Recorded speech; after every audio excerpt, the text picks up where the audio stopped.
മണി 5 മണിയായിട്ടുണ്ട്.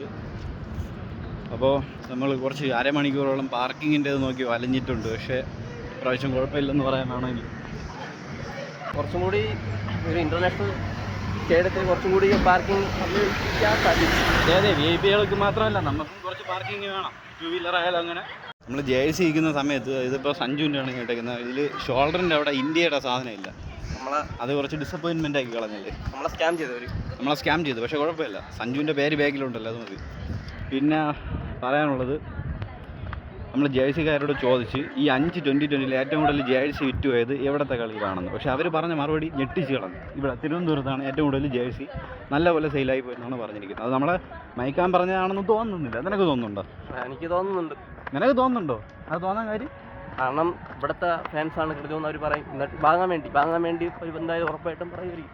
Okay, അപ്പോൾ ഏത് jersey, രോഹിത്താണോ വിരാട്ടാണോ ഏതാണ് കൂടുതൽ പോയെന്ന് ചോദിച്ചപ്പോൾ അവർ പറഞ്ഞ സാംസൺ എന്നാണ്. അവർ ഞെട്ടിയെന്നൊക്കെയാണ് പറയുന്നത് അല്ലേ. സഞ്ജുവിനൊരു സ്പെഷ്യൽ ഇതുണ്ടോ, ഫാൻ ബേസ് ഉണ്ട് എന്തായാലും. അതുണ്ട്. പക്ഷേ ഈ ഡക്കാവുമ്പോൾ നമ്മുടെ മലയാളി തന്നെ താഴ്ത്തി പറയുന്ന ഒരു സംഭവമാണ് ഇപ്പോൾ കാണുന്നത്. അതിനെപ്പറ്റി നിനക്ക് എന്താണ് പറയാനുള്ളത്? അതിനെ എനിക്കൊന്നും പറയില്ല. എന്താണെന്ന് വെച്ചാൽ നല്ലോണം കളിക്കുമ്പോൾ പൊക്കിയും അല്ലാത്തപ്പോൾ താഴ്ത്തിയും കാണിക്കുന്ന ഒരു അതാണ് ഈ മലയാളികളല്ലേ. അതാണ്, അത് പറഞ്ഞിട്ട് കാര്യമില്ല. ആ ടീം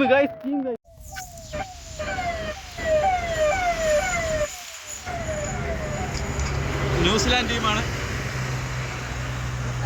ന്യൂസിലാൻഡ് ഇത് ഇന്ത്യ ടീം ന്യൂസിലാൻഡ്.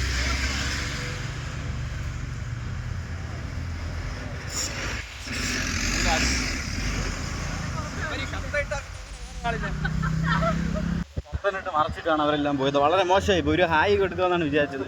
ഒരു അൺഎക്സ്പെക്റ്റഡ് ട്രീറ്റ് തന്നെയായിരുന്നു. സഞ്ജുവിനെ നമ്മൾ മലയാളികൾ തന്നെ എടുത്ത് പൊക്കിയിട്ട് താഴെ ഇടുന്നത് ശരിയാണോ? ശരിയായിട്ടുള്ള കാര്യമല്ല. അല്ല, കാര്യം ഈ വേൾഡ് കപ്പിൽ സെലക്ഷൻ കിട്ടിയ ഒരാളാണ് സഞ്ജു. ഇതിനു മുന്നേ ശ്രീശാന്ത് ആയിരുന്നു അല്ലേ. അതെ, കോടിക്കണക്കിന് ആൾക്കാർ ക്രിക്കറ്റ് കളിച്ച് അതിൽ നിന്ന് 15 പേരെയാണ് തിരഞ്ഞെടുത്തിട്ടുള്ളത്. അതെ. അപ്പം അത്രയ്ക്ക് കാലിബറുള്ള പ്ലെയർ ആയതുകൊണ്ട് മാത്രമാണ് സഞ്ജുവിനെ എടുത്തത്. നമ്മളെ കഴിയുന്ന സപ്പോർട്ട് നമ്മളെപ്പോഴും കൊടുക്കണം. അത് കൊടുക്കണം. നോർത്ത് ഇന്ത്യൻ ലോബി ആയിട്ട് പോലും ഗില്ലിനെ തഴഞ്ഞിട്ടാണ് സഞ്ജുവിനെ എടുത്തത്. സഞ്ജുവിൻ്റെ കഴിവ് കണ്ടിട്ടാണ് അവർ ഉറപ്പായിട്ട് എടുത്തിട്ടുള്ളത് അല്ലേ. അതെ, കഴിവില്ലാത്തവർ എന്തായാലും അവിടെ കളിക്കുമെന്ന് എനിക്ക് തോന്നുന്നില്ല. അപ്പോൾ അത്രയും പേരെ തിരഞ്ഞെടുത്തിട്ട് ഒരാൾ ഒരു സീരീസ് ഫ്ലോപ്പ് ആയതിൻ്റെ പേരിൽ ഇങ്ങനെ തരം താഴ്ത്തുന്നത് ശരിയാണോ? അല്ലല്ല, ഒരിക്കലും ശരിയല്ല. അല്ല. അപ്പോൾ നിങ്ങൾ മലയാളികളത് മനസ്സിലാക്കണം.